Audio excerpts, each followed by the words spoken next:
Political লাইনে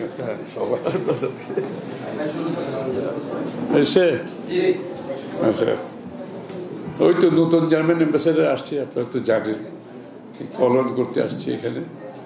এবং বাংলাদেশ জার্মানির আগামী দিনের সম্পর্ক, ওদের সাথে আমাদের ব্যবসা বাণিজ্য, বিনিয়োগ, সাংস্কৃতিক এক্সচেঞ্জ, তারপরে বিশেষ করে উঠে আসছে আমাদের দু দেশের মধ্যে ব্যবসা বাণিজ্যের বাইরে যে কোঅপারেশনগুলো থাকবে সেখানে বিনিয়োগ।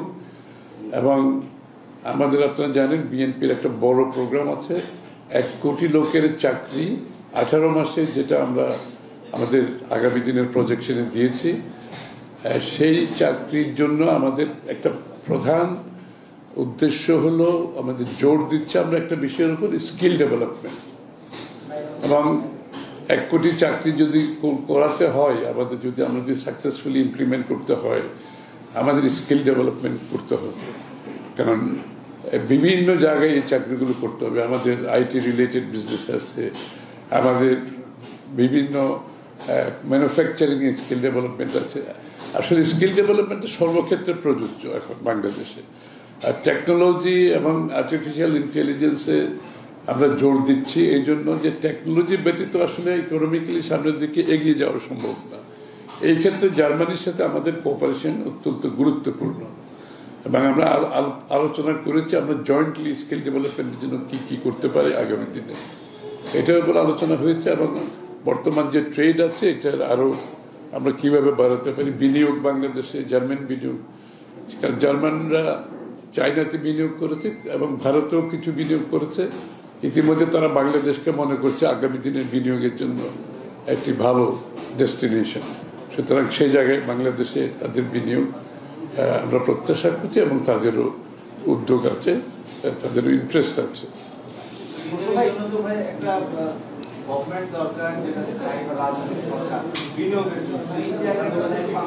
হ্যাঁ, বিনিয়োগের জন্য পরিবেশ, আপনারা তো জানেন, আমরা তো বিনিয়োগের উপর ইতিমধ্যে আমাদের অবস্থান পরিষ্কার করেছি যে বিনিয়োগের যে ইজ অফ ডুইং বিজনেস, যেটা বাংলাদেশে এতদিন যে সমস্যাগুলো ছিল, আমরা এগুলোর সমাধানের জন্য ক্লিয়ার কাট কিছু সিদ্ধান্ত নিয়েছি।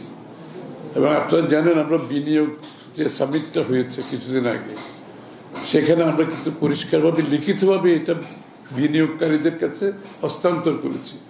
এটা আমরা প্রত্যেকটা এমবেসিতেও দিয়েছি, তারা জানে আগামী দিনে বাংলাদেশের বিনিয়োগের সত্যিকার পরিবেশটা কি হবে এবং কি কি রিফর্ম করতে হবে, একেবারে ডিরেগুলেট করতে হবে, লিবারালাইজেশন করতে হবে। আমরা এগুলো সিদ্ধান্ত নিয়েছি এবং এগুলো বাস্তবায়িত হলে বিনিয়োগের কোনো সমস্যা থাকবে না বাংলাদেশে। শুধু জার্মান বিনিয়োগ না, সবাই বাংলাদেশে বিনিয়োগ করতে চায়। কিন্তু এই এবং নির্বাচন স্থিতিশীলতা তো মাস্ট, এটা তো সবাই একই কথা। সবাই নির্বাচনের অপেক্ষায় আছে।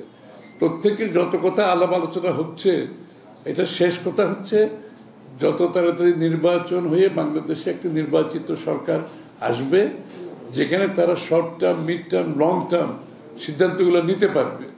সুতরাং তারা সবাই সেজন্য অপেক্ষায় আছে এবং নির্বাচন যাতে যত তাড়াতাড়ি সুষ্ঠু নির্বাচনের মাধ্যমে একটি নির্বাচিত সরকার, সংসদ হয়, যেটা জনগণের কাছে দায়বদ্ধ থাকবে, যেটা আন্তর্জাতিকভাবে অনেক বেশি অ্যাকসেপ্টেবল থাকবে। এই বিষয়টি আপনারা কিভাবে দেখছেন? না, এটা আমাদের কোনো বিষয় না। এটা কোন কূটনীতিবিদ কার বাসায় সব এটা করছে তাদের নিজস্ব বিষয়। এটা নিয়ে বিএনপির কোনো মাথা ব্যথায় এগুলো চিন্তা নেই। কতজন কত জায়গায় কত সভা করবে, দেখা করবে, এটার জন্য আমাদের কোনো, বিএনপির পক্ষ থেকে আমাদের কোনো কমেন্ট না। না, রাজনীতির জন্য গুরুত্বপূর্ণ কেন হবে? কারো বাসায় একটা মিটিং হলে কি এটা গুরুত্বপূর্ণ হয়ে গেল নাকি? রাজনীতিক এত সহজ ব্যাপার নাকি যে কারো বাসায় একটা মিটিং করলাম আর রাজনীতির মধ্যে একটা পরিবর্তন ঘটে গেল? বাংলা রাজনীতি এত সহজ কোনো বিষয় নাই। এইরকম আপনারা যেটা শুনছেন, আমরা শুনছেন না, অনেক মিটিং হচ্ছে। আপনারা যেটা জানেন না, এরকম অনেক মিটিং হচ্ছে। তো এটাতে কিছু আসে যায় না রাজনীতিতে। হ্যাঁ, না, ওরা প্রাইভেটলি গেছে, ওরা নাকি ফ্ল্যাগও ইউজ করে নেই ওই দিন। যাই হোক, এনিওয়ে, আমি এগুলোর কোনো গুরুত্ব নেই আমাদের কাছে। আমাদের গুরুত্ব হচ্ছে আগামীর বাংলাদেশে একটা গণতান্ত্রিক অর্ডার ফিরিয়ে আনবো, এবং আপনার ভরসা নির্ভরশীলতা থাকবে জনগণের উপর। কে কোথায় কার বাড়িতে সভা করতেছে এগুলো নিয়ে কোনো ইস্যু না। বাংলাদেশের জনগণের উপর আস্থা থাকতে হবে। বাংলাদেশের জনগণ কি চায় সেটাই হচ্ছে আমাদের জন্য গুরুত্বপূর্ণ। এটা খুব সহজ ব্যাপার তো। এখন কোন দল যদি তারা নিজস্ব ক্যান্ডিডেট দিতে চায়, এটা আমরা এতদিন গণতন্ত্রের কথা বলে আসছি, এখন সবার তো অধিকার আছে, তাই না? সবার অধিকার আছে। তারা যদি ক্যান্ডিডেট কোনো জায়গায় দিতে চায় সেটা তাদের অধিকার আছে, সেটা নিয়ে তো আমাদের আলোচনার কিছু নাই। সেটা যদি আমাদের সাথে একসাথে মিলেও দিতে পারি, তারা যদি ইন্ডিপেন্ডেন্টলি দিতে চায় তাও দিতে পারে, কারণ এই অধিকার তো সকলের আছে, তাই না?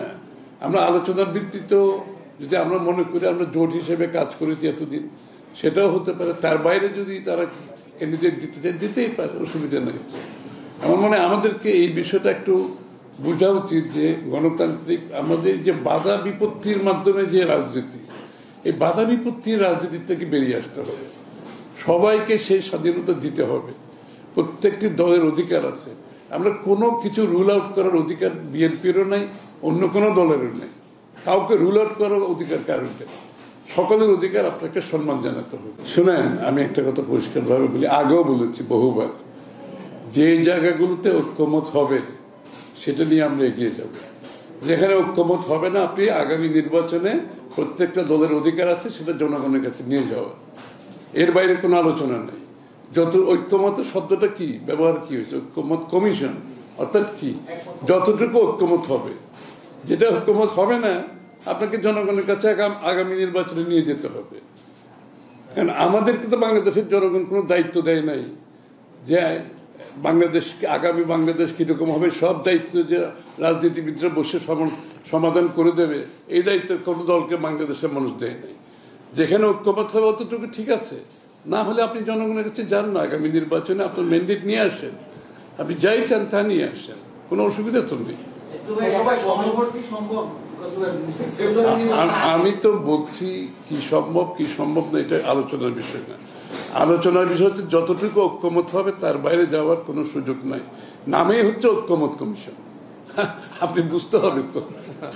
সুতরাং যতটুকু ঐক্যমত হবে তার মধ্যে আমাদেরকে কাজ করতে হবে, তার বাইরে তো থাকবে। তার বাইরে তো প্রত্যেক দলের অনেক কিছু আছে যেটা ঐক্যমত হয় নাই। এখানে বিএনপিরও অনেক ইস্যু আছে যেখানে ঐক্যমত হয় নাই। আমাদের কোনো অসুবিধা নেই, আমরা তো মেনে নিয়েছি। অন্য অনেক দলের অনেক বিষয় আছে যেটা ঐক্যমতে আসে নাই। সুতরাং তাদেরকে, যেগুলো ঐক্যমত আসে নাই, তাদেরকে আগামী নির্বাচনে জনগণের কাছে গিয়ে ম্যান্ডেট নিয়ে সংসদে আসতে হবে তো, তাই না? তার বাইরে কিছু করার তো কোনো দলের অধিকার নাই। আর কোনো দলের এই অধিকারও না যে জোর করে আরেকজনের উপর চাপিয়ে দেবে, তাই না? পরিষ্কার বিষয়। Thank you. এই ঐক্যমত কমিশন বা সমস্যার প্রস্তাব যখন মতবিরোধ হচ্ছে, এই সময় দেখছি সরকার দলের তাদের প্রার্থী ঘোষণা করছে বা পত্রিকা মনোনয়ন দিচ্ছে। আপনাদের দলের কি অবস্থা? কবে নাগাদ মনোনয়ন আপনারা দাবিটা করলেন? আমরা সময় মতো দেব। আমরা তো একটা রাজনৈতিক দল। আমরা শুনেন, আমরা তো আরেক দল কি, একটা যদি আপনার ভুল করতেছেন, কোন দল কি করতেছে এটা প্রত্যেক দলের নিজস্ব সিদ্ধান্ত। আর বিএনপি কবে তার প্রার্থী ঘোষণা করবে এটা বিএনপির সিদ্ধান্ত, এবং বিএনপি সব চিন্তা করেই কিন্তু এই কাজগুলো করছে, তাই না? সুতরাং আরেকজন করছে বলে বিএনপিকে করতে হবে এরকম কোনো নিয়ম তো নাই। যারা করছে সেটা গুড ফর দেম, আমরা সেটা অসুবিধা রাখতো। আর বিএনপি কখন করবে এটা বিএনপি সিদ্ধান্ত নেবে, এবং ভেবে চিন্তে সিদ্ধান্ত নেবে, এবং সঠিক সিদ্ধান্ত নেবে। আমি আপনাদের কতটুকু বলতে আরে কত এগুলো দেখাবেন নাকি?